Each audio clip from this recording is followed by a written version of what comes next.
Welcome back to Build and Tinker. This week we will be building Gisa, Glorious Resurrector, just released from the new Innistrad set.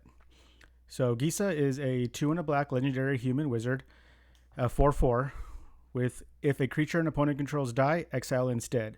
At the beginning of your upkeep, put all creature cards exiled with Gisa, Glorious Protector, onto the battlefield under your control. They gain Decayed.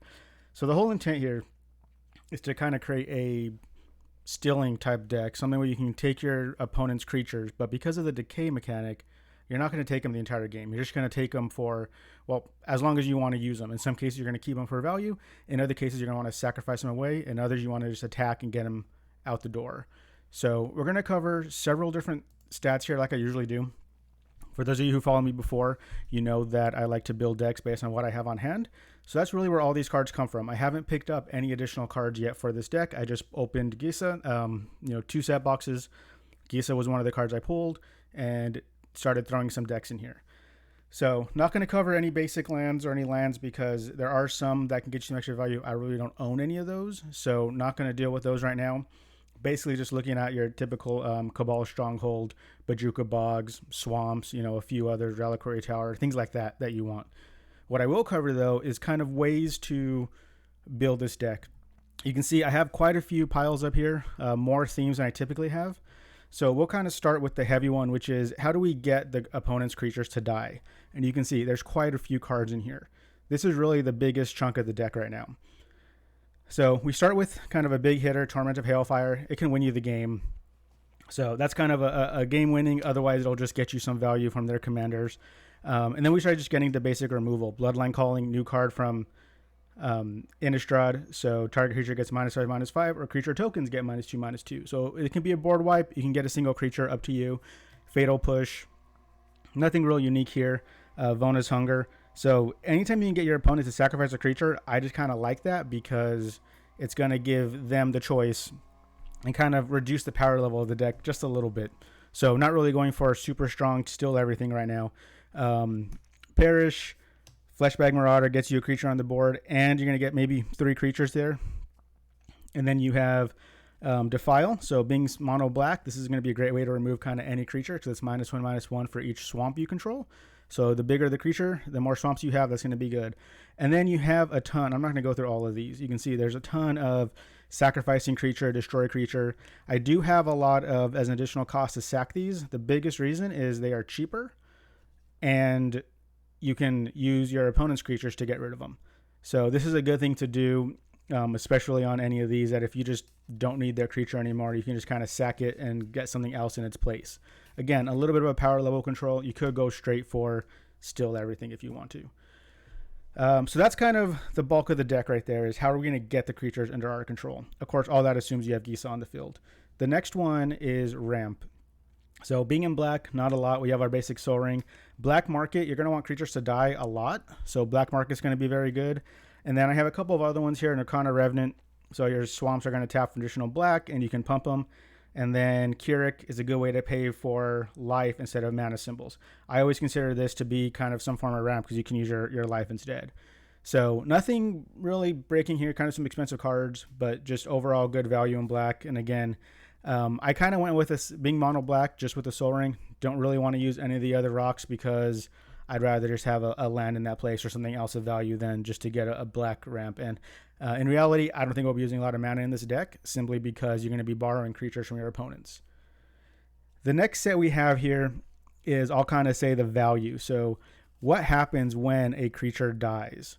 So here we can say Slaughter Specialist. So again, a new card from Innistrad. Each opponent's going to get a 1/1 white human creature token, and when it dies, you're going to get a +1/+1 counter on him. Just some value, you can kind of control some of that. You're going to get some graveyard recursion here, so you're going to get creatures back even if they already are dead, which is kind of nice, especially if they die with your commander off the board. Necrotic Ooze can take advantage of everything. Sangar Dark Baron is going to get bigger as creatures die, and you're going to gain some life at the end of that. Life's not really important because a player has to die, so that's not very useful. Coming off of Adventures Forgotten Realm, Death Tyrant, I found this one neat because we're going to have a few others here where you get into creature deaths. So Here, when a creature attacking you or blocking dies, when an attacking creature you control dies or a blocking creature dies, you get a zombie. What's nice here is with Decay, they're going to die every single time. So you're always going to be able to get a zombie if that's on the field. When a card is put in an opponent's graveyard from anywhere, put a +1/+1 counter on Haunt of Hightower. That's going to be good because, again, you can kind of control that with a Decay, and it's going to have lifelink. And then we have a few ones. Dreadhound is going to be each opponent loses a life. When another one or more creatures die, you can draw a card once each turn. Again, a few new Innistrad cards, so kind of with a bit of Innistrad theme. Ghoulish Procession, when one or more non-token creatures die, you're going to get a zombie with Decay. Jadar, another rare from Innistrad. At the beginning of your end step, if you control no creatures with Decay, you can get a zombie with Decay. So if the game is early and you haven't taken over creatures yet, or you've lost them all, you can just kind of get some zombies and get some field presence. And then whenever a non-token creature you control dies, create a 2/2 black zombie creature token. So this is going to be nice because you can't steal creature tokens, but when you do steal a creature, you can sack it, kill it. It's going to die with Decay. You're going to get a zombie in its place. So some fun little recursion here based on the death of your creatures and your opponent's creatures dying. The next set here is some additional value. It kind of combines a number of these topics here. So Vengeful Strangler. When it dies, you return it and it flips. So when it's flipped at the beginning of your upkeep, you enchant it when it flips, and at the beginning of upkeep, enchanted permanent's controller sacrifices a non-land permanent and they lose a life. Again, another way to get a body out early, and then when it flips, you can start taking over sacrifice. So a little bit of double value there. Obviously, a couple of Eldrazi's here, Pathraiser of Ulamog and It That Betrays, both kind of will get you creatures. Right, It That Betrays is going to be nice because if your commander's not on the board, you're going to get them when they sacrifice creatures anyways. Voldaran Pariah is a fun little vampire, so you can sack 3 of the creatures to Transformer. Again, sack your opponent's creatures, that works well. And when it transforms, target opponent sacrifices 3 creatures. So you can steal stuff, sack them, flip her, and then you're going to get 3 more things back if your commander's on the board. Priest of Forgotten Gods, you can sack 2 other creatures, and they're going to have to sacrifice a creature and lose 2 life, and you add 2 black and draw a card. That's just going to be good to, again, recur some of that value there. Murderous Rider, destroy something, and then you can get a creature back on the board. Archon of Cruelty.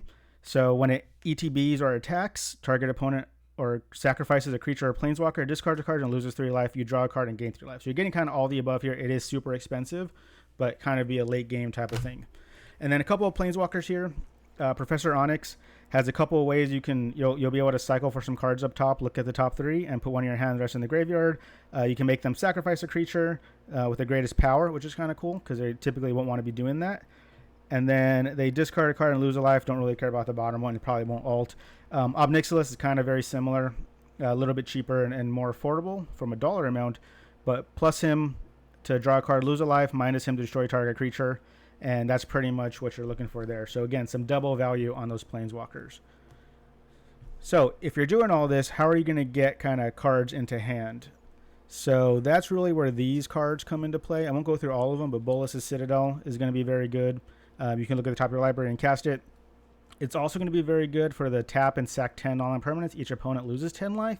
If you get late enough into the game or you manage to get a mass board wipe, something that lets you take control of several creatures, you can just activate this and nuke everybody for 10. Greed is going to let you pay a black and 2 life and draw a card kind of as much as you want. Dark Confidant, again, lose life to get a card at the beginning of your library. Skull Clamp is going to be very useful because I know we usually put this into token deck, so you can attach it to a token. It dies immediately, and then you get value. What's nice is you will attach it to a creature. You can attack with it. When it dies with Decay, you'll be able to draw 2 cards off of it. So that's going to be some fun value. Mask of Grizzleband, again, a new artifact from Innistrad. So equipped creature gets flying and lifelink, and when it dies, you may pay X life, where X is its power. If you do, you draw X cards. So again, a very good artifact. Pay 3, swing in, you're going to hit them, gain that life, and you can immediately spend that life to draw that many cards. So some fun there because you walk to sack it after combat. Harvester of Souls, when another non-token creature dies, you draw a card.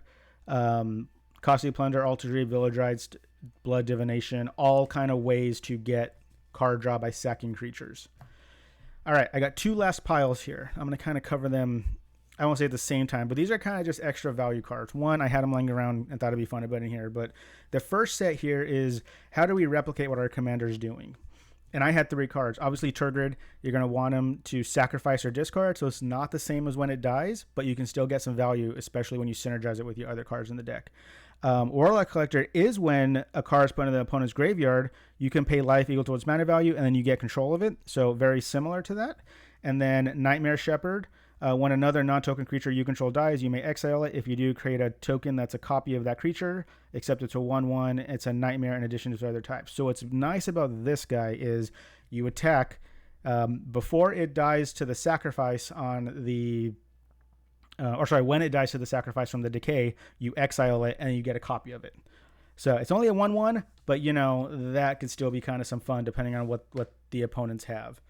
Now these are just some ways to win. So Swiftfoot Boots, nothing exciting there. So I'll just kind of stick that over there. That's just going to protect your commander a little bit.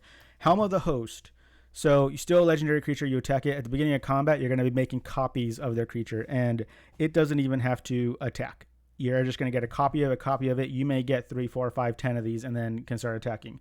So this is going to be fun just to copy your opponent's creatures. Vorpal's Sword, depending on what you steal, you may be able to win the game, or at least take out opponents. It's going to be a lot to equip, but it could be kind of fun to get in for damage. If they do have a flyer and you don't or something like that, you can get in there after stealing the creature and just kind of knock them out of the game for what's going to be very expensive. And then, of course, I had the Book of Vile Darkness and I had the Hand in the Eye, so I kind of figured why not. They don't really do anything with this deck. It was just more for fun for me to kind of get it into a mono black deck and actually give it a shot. So that's pretty much it. Hopefully you guys liked this deck. I haven't really played it yet. As you can see, none of the cards are sleeved. I literally built it yesterday and doing this video today. So I'm going to get it on the table this week, give it a shot, see how it goes. And if I find some major tweaks to it, I will be doing that. As always, if you have any thoughts or comments, go and leave me a comment or like and subscribe, and you'll be able to follow along for future videos. Thanks. Have a good one.